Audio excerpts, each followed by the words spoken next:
When it comes to search engine optimization, beginners often find themselves overwhelmed by the sheer amount of information available. To help simplify the process, here are 10 tips to get you started.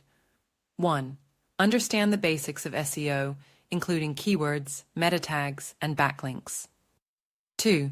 Conduct keyword research to identify the most relevant and high-traffic keywords for your website. 3.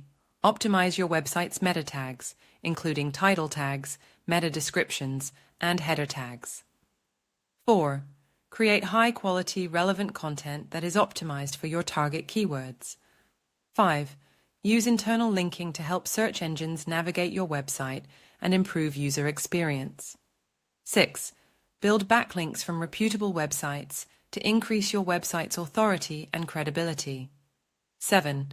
Optimize your website's loading speed to improve user experience and search engine rankings. 8. Use responsive design to ensure your website is mobile-friendly.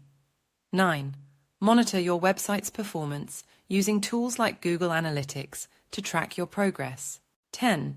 Stay up to date on the latest SEO trends and algorithm updates to ensure your website remains competitive in search engine rankings.